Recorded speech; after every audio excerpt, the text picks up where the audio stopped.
আব্দুল হালিম ভাই, আমরা এই পর্যায়ে আমাদের সম্মানিত নির্বাচন কমিশনারকে আমাদের কার্যকরী নির্বাচন পরিচালনা অনুরোধ করছি। এই পর্যায়ে কার্যকরী নির্বাচনের অনুষ্ঠান পরিচালনা করছে সম্মানিত নির্বাচন কমিশন।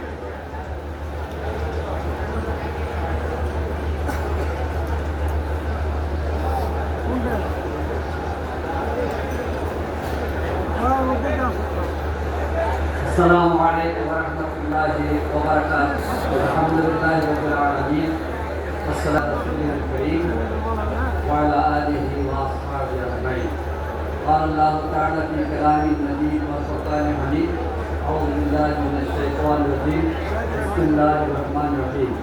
إن الله يأمركم بالعدل والإحسان وإيتاء ذي القربى وينهى عن الفحشاء والمنكر والبغي يعظكم لعلكم تذكرون. صدق الله العظيم.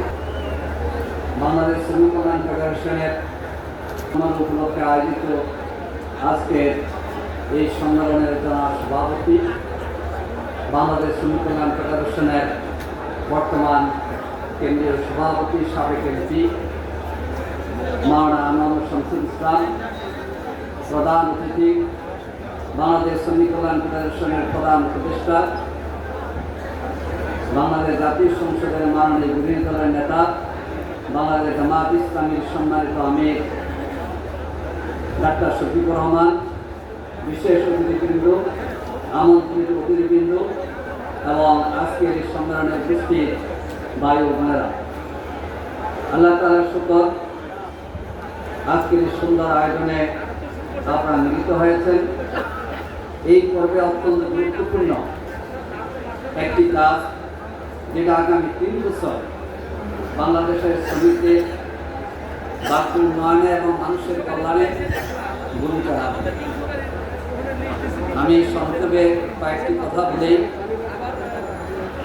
আগামী 3 বছরের জন্য শ্রমিক কল্যাণ ফেডারেশন আমার কাছে যে প্যানেল এসেছে, শ্রমিক কল্যাণ ফেডারেশনের গঠনতন্ত্রের 8ম অধ্যায়ে ধারা 16-তে লেখা আছে: নিম্নে বর্ণিত কর্মকর্তা এবং সদস্য সমন্বয় ফেডারেশনের একটি কার্যকরী পরিষদ থাকিবে। তৃতীয় বর্ষে অনুষ্ঠিত ত্রিবার্ষিক সম্মেলনে 57 সদস্যদের ভোটের মাধ্যমে কেন্দ্রীয় কার্যকরী পরিষদ সদস্যপদ নির্বাচিত হবে। কেন্দ্রীয় কার্যকরী পরিষদের সদস্য সংখ্যা হবে 35 জন। আজকে কেন্দ্রীয় কার্যকরী পরিষদের নির্বাচনে 2026 থেকে 2028 কার্যকালের জন্য 35 সদস্যের কার্যকরী পরিষদ এবং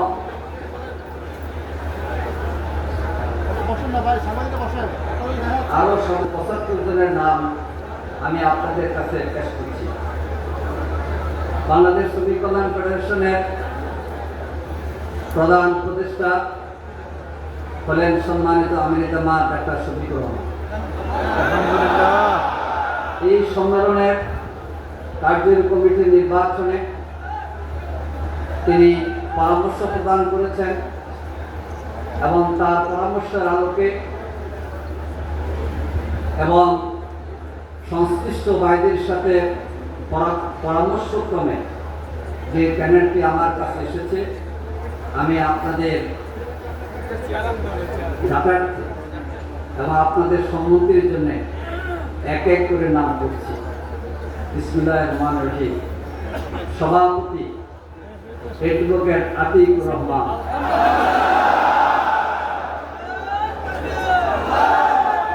সহসভাপতি 1 অধ্যাপক হারুন রশিদ খান, 2 জনাব গোলাম রব্বানী, 3 মাস্টার শফিকুল আলম, 4 জনাব কবির আহমদ, 5 মজিবুর রহমান ভুঁইয়া, 6 জনাব মুনসুর রহমান, 7 জনাব মোহাম্মদ ইসহাক।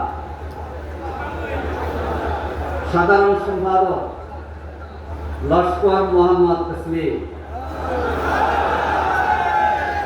সহসাধারণ সম্পাদক 1 অ্যাডভোকেট আলমগীর হুসাইন কেন্দ্র, জনাব আব্দুল সালাম ঢাকা মহানগরী দক্ষিণ, জনাব মুহিবুল্লাহ ঢাকা মহানগরী উত্তর, জনাব এস এম লুৎফুর রহমান চট্টগ্রাম মহানগরী, জনাব আব্দুল মতিন কেন্দ্র, জনাব আখতারুজ্জামান কেন্দ্র, মাওলানা আব্দুল সবুর।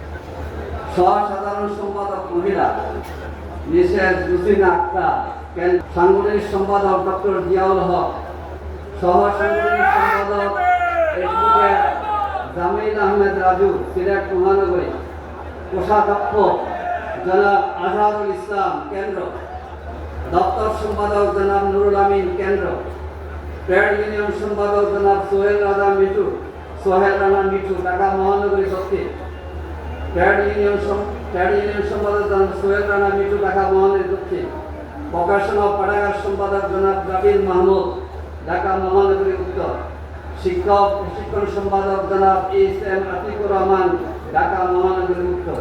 এটা আরেক আতিক। সাহিত্য পুনর্বাসন সম্পাদক জনাব মোহাম্মদ আবুল কাশেম কেন্দ্র, ক্রিয়া ও সাংস্কৃতিক সম্পাদক জনাব আব্দুল মবিন নারায়ণ মহানগরী, প্রচার ও প্রযুক্তি সম্পাদক জনাব হাফিজুর রহমান ঢাকা মহানগরী দক্ষিণ, আইন আদালত সম্পাদক অ্যাডভোকেট জাকির হোসেন কেন্দ্র, আন্তর্জাতিক সম্পাদক জনাব হাসিবুল হাসান গাজীপুর মহানগরী, কর্মসংস্থান বিষয়ক সম্পাদক জনাব খান গোলাম রসুল খুলনা, চিকিৎসা স্বাস্থ্য বিষয়ক সম্পাদক এস এম শাহজাহান ঢাকা, কার্যকরী সদস্য 1 থেকে 75 পর্যন্ত, কাজী আবুল বাশার কেন্দ্র, জনাব মশিউর রহমান যশোর, জনাব মশিউর রহমান বরিশাল, মাওলানা ফারুক আহমদ সিলেট, জনাব আজিজুল ইসলাম ফরাজি খুলনা মহানগরী, জনাব আব্দুল সামাদ রাজশাহী, জনাব হুসেন আলী গাজীপুর মহানগরী, জনাব রফিকুল ইসলাম কুমিল্লা মহানগরী, জনাব মাস্টার মিজানুর রহমান বরিশাল মহানগরী, অ্যাডভোকেট জহিরুল আলম নোয়াখালী জেলা, আজিজুর রহমান খুলনা, রেজাউল করিম পাবনা জেলা, আব্দুল্লাহ কাসির কেন্দ্র, জনাব আবুল হাসেন বাদল রংপুর, ডাক্তার আমিনা বেগম ঢাকা মহানগরী, মিসেস দিলারা বেগম ঢাকা মহানগরী দক্ষিণ, ডাক্তার আমিনা বেগম ঢাকা মহানগরী উত্তর, মিসেস শাহানা খাতুন গাজীপুর, জনাব ইদ্রিস আলী যশোর, জনাব আসগর আলী বগুড়া শহর, মনিরুজ্জামান জুয়েল নীলফামারী জেলা, মতিউর রহমান ঠাকুরগাঁও জেলা, মুজাম্মেল হক সাবাইনবাবগঞ্জ জেলা, আবু বকর সিদ্দিক মানিক ময়মনসিংহ জেলা, ওয়ালিউল্লাহ মুজাহিদ ময়মনসিংহ মহানগরী, জাকিরুল ইসলাম দিনাজপুর জেলা, জনাব আবু তাহের চৌধুরী চট্টগ্রাম মহানগরী, জনাব মোহাম্মদ হারুন রশিদ ঢাকা জেলা, জনাব Shafiqul Islam garments, Mrs Nurun Nahar garments sector, advocate Jahiruddin Yamin Barishal জেলা, গাজী সুজাত আলী সাতক্ষীরা জেলা, জনাব আব্দুল মালেক যশোর জেলা, জনাব এস এম মহসিন আলী কুষ্টিয়া জেলা, জনাব মিজানুল হক ঢাকা মহানগরী উত্তর, ফখরুল ইসলাম খান সিলেট জেলা, মনিরুল ইসলাম মজুমদার বিআরইএল, মাওলানা নুরুল হুসাইন চট্টগ্রাম জেলা দক্ষিণ, অ্যাডভোকেট ইয়ামিন আলী কুড়িগ্রাম জেলা, সেলিম পাটোয়ারি, অ্যাডভোকেট ইয়াসিন আলী কুড়িগ্রাম জেলা, সেলিম পাটোয়ারি বিআরইএল, জনাব নজরুল ইসলাম বিটিসিএল, মুজাহিদুল ইসলাম গাজীপুর জেলা, জনাব খায়রুল ইসলাম কুমিল্লা জেলা দক্ষিণ, জনাব শামসুল আলম মাহাদুর কক্সবাজার জেলা, জনাব মমিরুল্লাহ পাটোয়ারি লক্ষ্মীপুর জেলা। সব মিলে এই 75 জনের পক্ষে সম্মতির সুযোগ হাত তোলার জন্য আমি অনুরোধ করছি।